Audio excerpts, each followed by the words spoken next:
Kellan Easton scrubbed hard at the yacht's chrome railing, the Florida sun beating down on his back, while his 6-year-old daughter, Everly, sat on the dock beside him, coloring in her sticker book and humming a tune. "Daddy, can we get ice cream after this?" she asked, not looking up.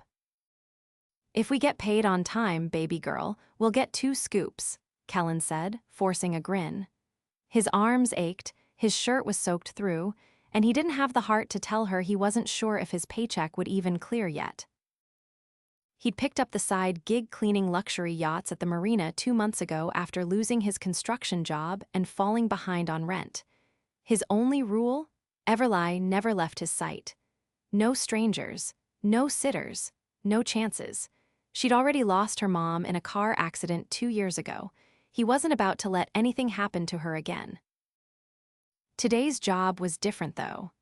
The yacht was massive, glistening white with gold trim and a name etched in silver across the side, the Renegade.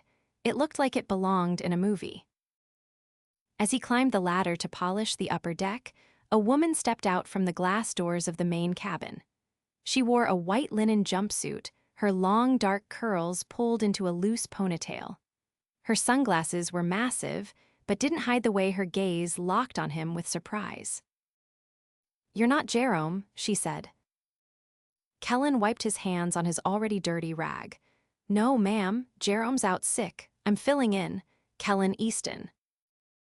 "I'm Rowan Ellery," she said, stepping closer. Her voice was smooth, low, confident. "You're really doing this by yourself." "I've got my daughter with me," he nodded toward Everly below. "She's my shadow." Rowan leaned over the railing and waved. "Hi, Everly." Everly waved back shyly. "Hi, pretty lady."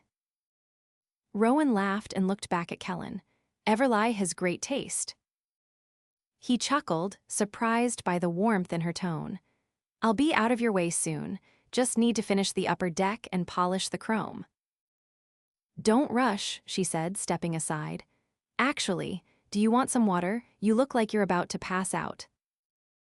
He hesitated. "I wouldn't want to." "I insist," she said, already turning to disappear into the cabin.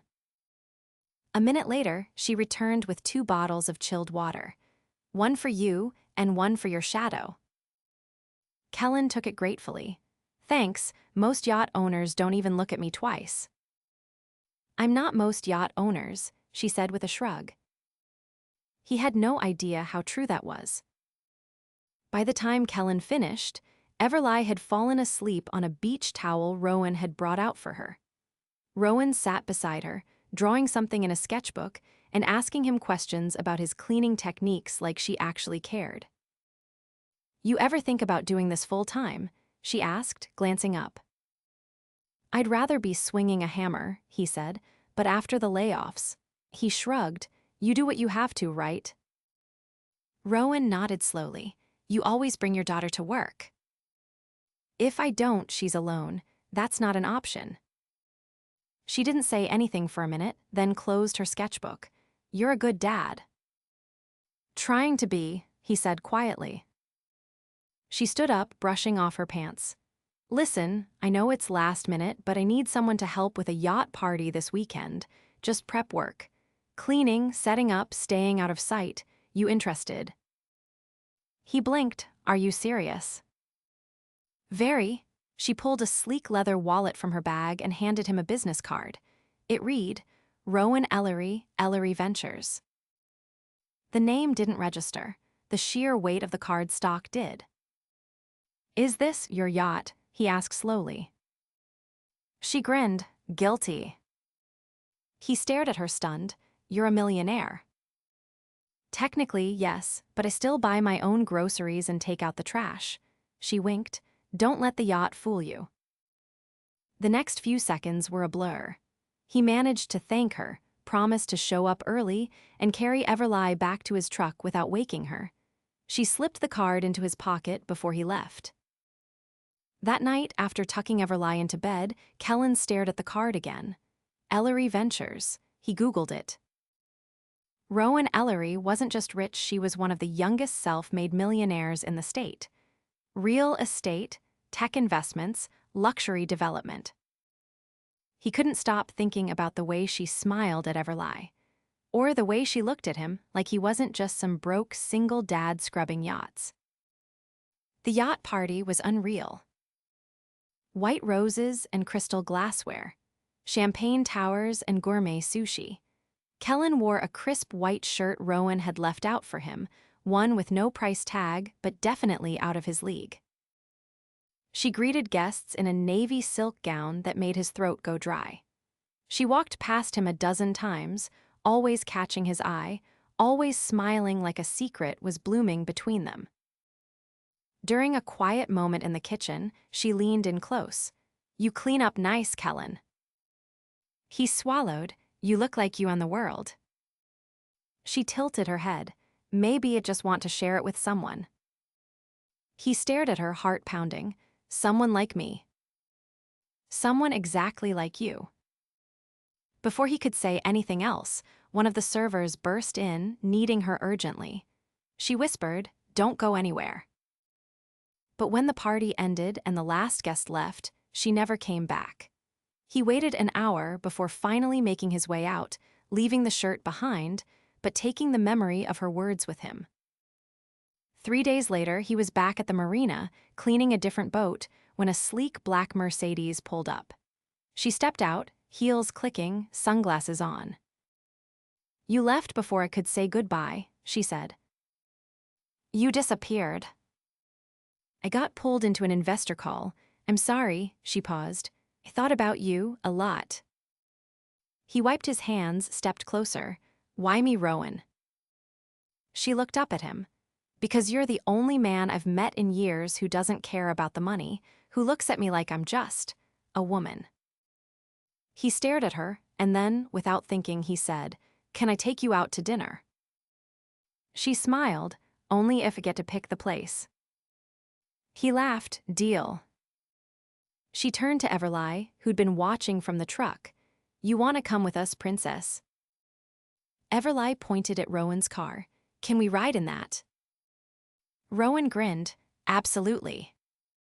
As Kellan helped Everly into the back seat, he felt something shift. He didn't know what this was yet, but it was real, and it was just beginning. Rain pattered softly on the windshield as Kellan parked his old Chevy pickup in front of an elegant brick townhouse nestled on a tree-lined street in Winter Park. It was a far cry from the cramped apartment he and Everly shared, where the heater clicked all night and the kitchen faucet never stopped dripping. Rowan had insisted on picking the restaurant, but she hadn't mentioned they'd be dining at her place instead. "You sure this is it?" he asked, glancing at her through the passenger window. Rowan unbuckled her seatbelt without answering, then turned to Everly in the back. "I have something in my kitchen I think you might like. It involves sprinkles." Everly's eyes lit up. "Sprinkles?" Rowan nodded. "Rainbow ones." Kellan helped Everly out and followed Rowan up the steps, uncertain if he felt more out of place because of the quiet opulence of the neighborhood or the fact that he was about to have dinner in a millionaire's home with his daughter in tow. The inside of the townhouse was warm and filled with soft golden light. A fire crackled in a marble hearth. The scent of garlic and roasted vegetables drifted in from the kitchen. Kellan blinked at the space-vaulted ceilings, walls lined with books, and a baby grand piano in the corner. Rowan led them to the open kitchen, where Everly spotted a tray of freshly frosted cupcakes on the counter. "Did you make those?" Everly asked, hopping onto a stool. "I did," Rowan said, "but they probably taste better if you put on the sprinkles yourself." As Everly shook the container with focused determination, Kellan leaned against the doorway, arms crossed. "You didn't have to go to all this trouble. A diner would have been fine." "I didn't want fine," Rowan said, pulling a bottle of wine from the fridge. "I wanted something real and private."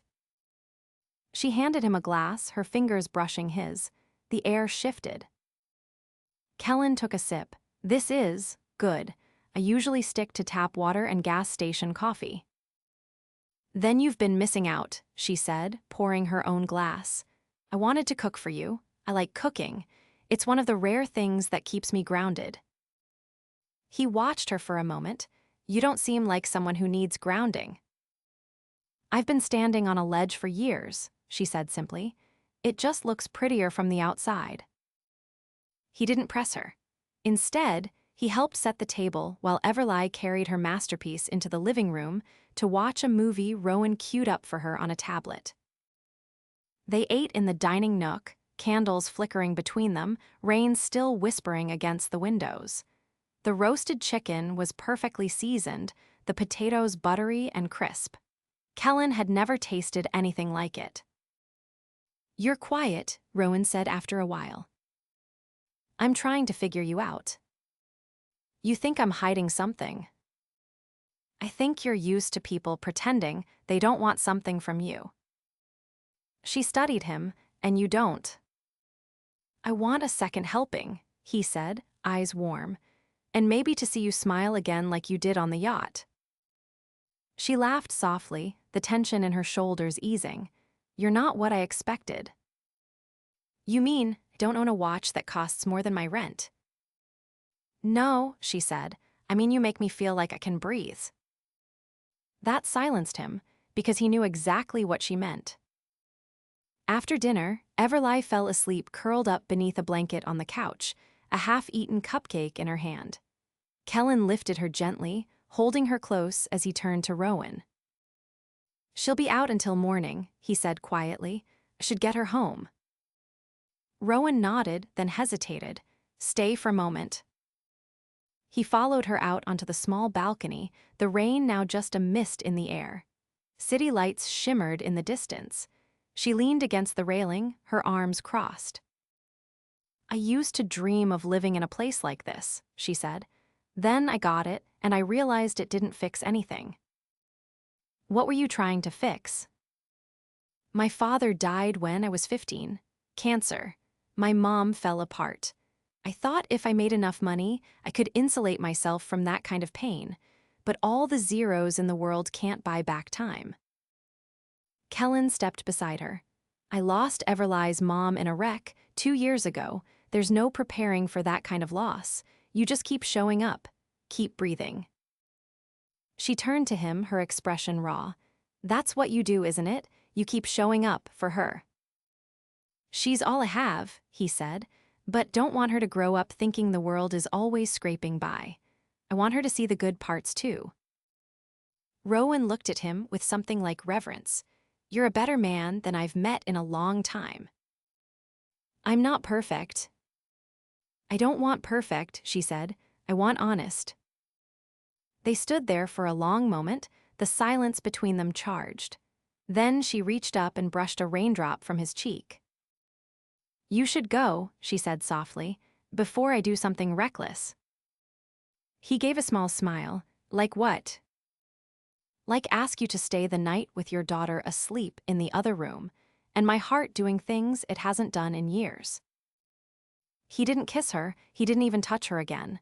He just said, "Next time maybe I will." And with that, he carried Everly downstairs, buckled her into the seat, and drove off into the quiet night, his pulse echoing with the weight of something real. He didn't know what tomorrow would bring, but for the first time in a long time, he hoped. The following week, Kellan stood behind a workbench in the back of a cluttered garage, measuring pieces of reclaimed wood for a shelving unit he'd promised to build for a neighbor. He hadn't heard from Rowan since their dinner, and the silence had started to feel louder with each passing day. He told himself she was busy, that people like her lived on tight schedules and endless meetings. But somewhere in the back of his mind, doubt had begun to chip away at the edges of hope. Everly sat nearby on a pile of blankets, arranging her crayons in neat rows. Her hair was tucked behind her ears, her face scrunched in concentration. "Daddy, can we go back to the boat lady's house?" she asked suddenly, not looking up. Kellan set down his pencil. "You liked her, huh?" "She made the cupcakes with the stars," Everly said, "and she talks like music." He smiled faintly. "Yeah, she's different." Before Everly could ask more questions, a knock sounded at the open garage door. Kellan turned toward it, not expecting anyone.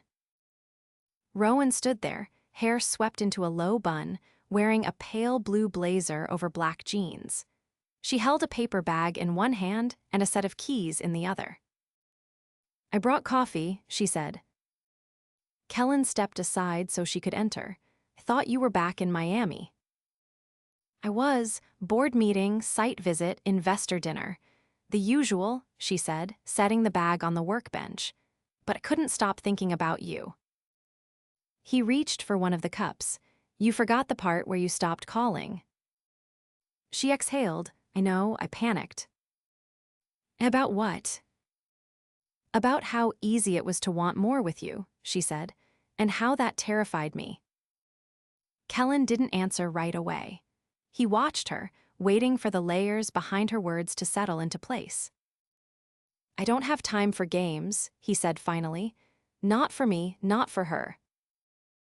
"I'm not trying to play anything," she said. "I just needed a minute to figure out if I was ready to let someone in again." He glanced back at Everly, who was now listening quietly, eyes wide. "She already has one parent holding back the world," Rowan said softly. "She deserves someone who doesn't flinch." Kellan's jaw tightened. "You think I'm flinching?" "I think you're used to doing everything alone." He leaned against the bench, arms crossed. "That's not by choice." She stepped closer. "Then maybe it's time that changed." He looked at her, measured and quiet, before asking, "What exactly are you offering, Rowan?" "Space in my life," she said. "Not just for you, for both of you." He ran a calloused hand over his jaw. "This isn't just some charity thing for you, is it?" Rowan's expression sharpened. "Don't insult me." Everly climbed down from the blankets and walked over to Rowan, her small hand reaching up to tug on her blazer. "Do you like my daddy?" she asked. Rowan crouched to eye level. "Very much." "Then are you gonna stay this time?" Kellan's throat tightened. Rowan reached out, gently brushing Everly's curls from her face. "I want to," she said, "if he'll let me." He cleared his throat. "I'm not good at needing people." "Neither am I," she said, rising to her feet. "But maybe we can teach each other." Later that afternoon, Rowan drove them to a local greenhouse tucked behind a hill off the highway. She'd read about it in a magazine and said the place had a butterfly garden Everly would love. The child's laughter echoed down the narrow paths as she chased blue and orange wings through the air. Kellan watched her, arms folded, while Rowan stood beside him, holding a brochure she hadn't read. Her gaze was on him, not the butterflies. "You ever think about leaving this town?" she asked. "I've thought about it," he said. "But roots matter when you've got a kid. She needs something steady." "I could help with that," she said. He glanced at her. "You offering me a job now?" "I'm offering you a partnership," she said. "I bought a property downtown, old workshop space. I want to turn it into a design studio, furniture, restoration, custom pieces." His brows lifted. "And you want me to run it?" "You've got the hands and the vision. I've seen the pieces you've built. They're not just functional, they're beautiful." He shifted his weight. "It's not charity." "It's an investment," she said, "in someone I trust." Kellan didn't answer right away. He was still processing the idea of a future that didn't feel like survival. "I'd have to bring her with me," he said. "Of course," Rowan said. "That's not a condition, that's part of the deal." He looked back toward Everly, who was now pointing at a monarch perched on her finger, her face lit with joy. "You really think this could work?" he asked. "I think we're already working," she said. The next morning, Rowan drove them to the old workshop. The space was dusty, filled with forgotten machines and scraps of potential. Light poured through the tall windows, catching on particles suspended in the air like gold dust. Kellan stepped through the door and stood still, letting the silence speak. His fingers brushed the work table, then the edge of a rusted saw. "She's solid," he murmured. "Just needs a reason to come back to life." Rowan handed him a key. "Then bring her back." He turned it over in his palm. "You sure?" "Completely." He looked at her, and for the first time since they met, he didn't feel like the man on the outside looking in. He felt like he belonged. Everly came running in, arms wide. "Daddy, this can be your new house." He laughed. "Not quite, baby girl, but maybe it's where we build something new." Rowan knelt beside her. "Want to help me pick out paint colors?" Everly's eyes lit up. "Yes." As they started sorting color swatches, and Rowan explained what a color palette was, Kellan stood back and watched them, something unfamiliar blooming in his chest. It wasn't just hope. It was the beginning of something real. And this time, it wasn't going anywhere. The ribbon cutting was set for early evening, just as the sky turned a soft amber and the late spring warmth settled over downtown like a velvet curtain. The workshop had been transformed exposed brick walls, gleaming tools arranged with precision, and a wide wooden sign above the entrance that read, "Easton and Ellery Workshop." Kellan adjusted the collar of his dark button-down shirt, suddenly aware of how stiff the new fabric felt against his neck. Rowan had insisted on a proper opening. Investors, local press, even the mayor's assistant was rumored to drop by. He glanced down at Everly, who wore a pale yellow dress and white sneakers, her hair twisted into tiny braids with ribbons at the ends. "You nervous, Daddy?" she asked, tugging his hand. "Little bit," he said, kneeling to straighten the bow on her shoe. "You." "I'm just here for the cookies Miss Rowan promised."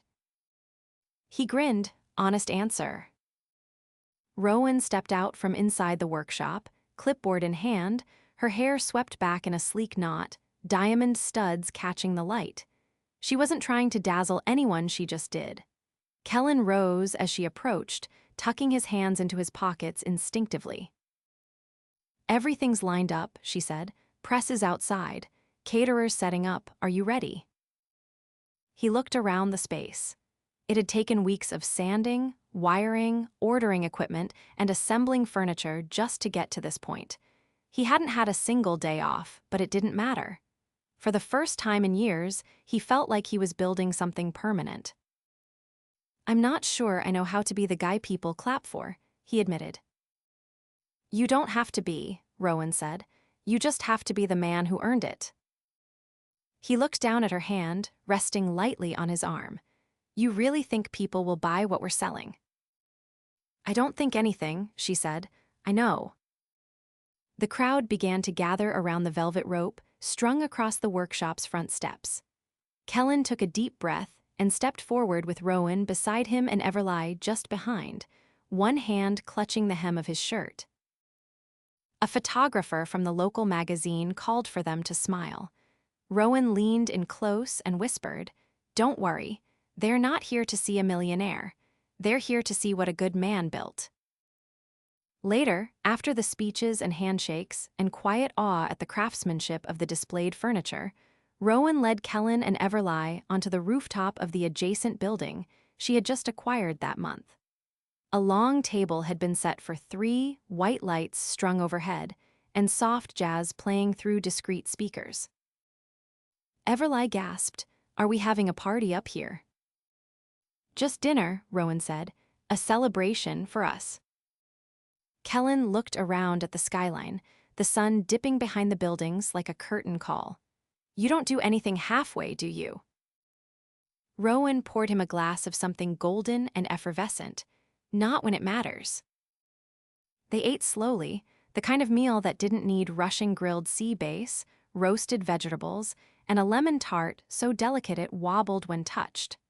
Everly leaned against Kellan halfway through dessert, eyelids heavy. "I think she's done for the night," he said. "I'll grab a blanket," Rowan offered. "Let her rest." He watched her disappear down the stairs, then back again moments later, cradling a thick woven throw. She laid it gently over Everly's sleeping form on the cushioned bench. "She trusts you," he said, watching her tuck in the corners. "She's easy to love." He hesitated, fingers wrapped around the base of his glass. "So am I, once you get past the rough edges." Rowan returned to her seat, folding her hands in her lap. "There are no edges I don't want." The rooftop fell quiet, save for the distant sounds of the city and the soft rustling of the wind. Kellan leaned forward, his voice low. "I don't think I ever told you what it felt like the first time I saw you." Rowan tilted her head. "Tell me." "I thought you were the kind of woman who'd never even notice someone like me. And then you offered me water like it was the most natural thing in the world." "Because it was," she said. "You looked like you needed someone to notice." "I did." Rowan reached across the table, brushing her fingers lightly over his. "So did I." Kellan stood and walked to the edge of the rooftop, looking out over the glowing city. When he turned back, his expression was clear, his voice certain. "I don't want to live in your world, Rowan. I want us to build one that belongs to both of us." She stood slowly, crossing to him, her heels silent on the stone tiles. "Then let's do that." He nodded. "But I need one thing from you." "Anything." His voice was steady. "Don't leave. Don't disappear when it gets hard." "I won't," she said. "I promise." He looked down at the rooftop, then back at her. "Then I'm all in." Rowan stepped closer, slipping her arms around his waist. "So am I." Their kiss was quiet, sure, and deeply rooted. Not the kind that started something reckless, but the kind that sealed something lasting. A promise made not in words, but in action.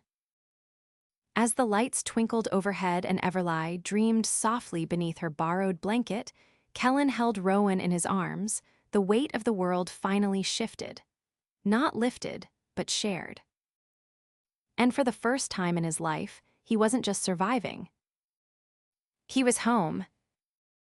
The workshop's first commission came 2 weeks later. Rowan handed Kellan the request during a quiet morning at the shop, the scent of cedar and varnish still lingering from the previous day's project. It was a handwritten letter from a retired couple looking for a custom bookshelf to fit a reading nook they'd recently renovated. The request wasn't flashy, just deeply personal. That mattered to Rowan. It mattered to him too. "They asked for something with a story," she said, sliding the paper across the table. "Said they want it to feel like it's always belonged there." Kellan read the note once, then again, his fingers grazing the edges. "Then let's make them one that does." They worked side by side for days, the lines between business and life blurring in the best way. Rowan handled the design specs. Kellan brought the wood to life.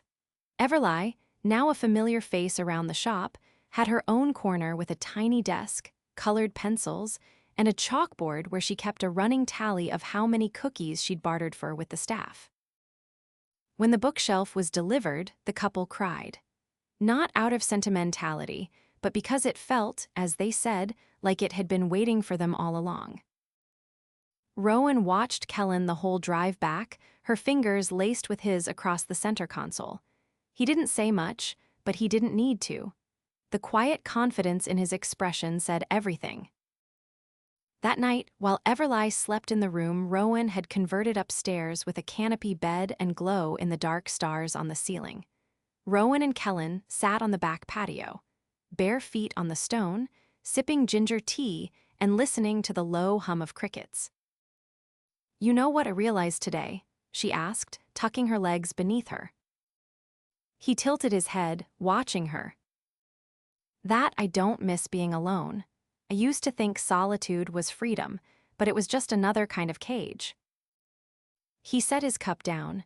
"You're not the only one who thought that." She leaned her head against his shoulder. "You think we could ever leave all this behind? Start somewhere fresh, completely new?" "I think we already have," he said. "Not with a place, with each other." Her eyes closed. and for a few moments, the only sound was the wind brushing through the hedges and the rhythmic breathing of someone who finally felt safe. The next morning, Rowan took a call from her attorney. She didn't say much at first, just nodded, listening. When she hung up, she turned to Kellan, who was sanding a walnut slab near the front of the workshop. "I'm dissolving Ellery Ventures," she said plainly. He straightened. "What?" "I'm selling off the holdings, stepping away from everything except this." He set his tools down, eyebrows raised. "Are you sure?" She walked toward him, her boots soft against the hardwood floor. "I spent years building a world where I didn't have to feel anything. Now I want one where I feel everything. With you, with her." He reached for her waist, pulling her close. "This isn't just a pivot, it's a whole new life." "Exactly," she whispered. They kissed, not with urgency, but with the quiet certainty of two people who no longer needed to protect themselves from the future. The next season passed in a blur of sawdust, laughter, and quiet dinners under soft lighting. Word spread about the workshop. Orders came in steadily. Rowan handled the business side with grace, but never let it steal her time. She made Everly's school lunches by hand. She picked wildflowers on Saturdays. She started drawing again, not for profit, but for joy. One morning, while Everly was at her art class and the tools sat still on the workbenches, Kellan led Rowan up to the rooftop where they'd once shared dinner under the stars. Only this time, the space had changed. Potted olive trees framed the corners. A long wooden table handcrafted by him stood at the center, set with linen napkins and a single gold band in the middle. No music, no crowd, just the two of them, the sky and the wind. She blinked, already tearing up. "Rowan," he said, stepping closer, "I didn't plan this because it was perfect. I planned it because you are." She covered her mouth, her breath catching. "I never thought I'd get another shot at forever, but you made me believe again, not just in love, in a life I didn't know I deserved." He reached into the pocket of his jeans and pulled out a simple velvet box. Inside was a ring, gold, oval cut, clean lines elegant without being ostentatious. "I want to be the man who builds your tomorrows, all of them. Will you marry me?" Rowan nodded, unable to speak, her throat thick with emotion. She held out her hand, and he slipped the ring onto her finger. "Yes," she whispered. "Yes, 1,000 times yes." They kissed beneath the fading light, the city humming around them but never intruding. Months later, their wedding took place in the garden behind the workshop. It was small, just close friends, neighbors, and a few smiling clients who'd become something more. Everly tossed petals down the aisle in a crown of daisies, beaming with every step. Kellan wore a navy suit. Rowan, a gown of ivory silk that moved like water in the breeze. They exchanged vows beneath an arch made from salvaged wood, the very first material they'd worked on together. "I didn't just fall in love with you," Rowan said. "I built a heart that had room for all of us." "And I didn't just find you," Kellan said. "I found the life I thought I'd lost. You gave it back to me." They kissed, and the crowd erupted in applause. Later that night, when the stars blinked open above them, they danced barefoot on the patio behind the workshop, Everly twirling between them like a ribbon caught in the wind. Their world was not built from ease. It was carved from second chances, sanded by grief, and finished with grace. And in every corner of it, in every chair made, every meal shared, every laugh that echoed through the halls, there was love. Real, whole, and theirs, forever.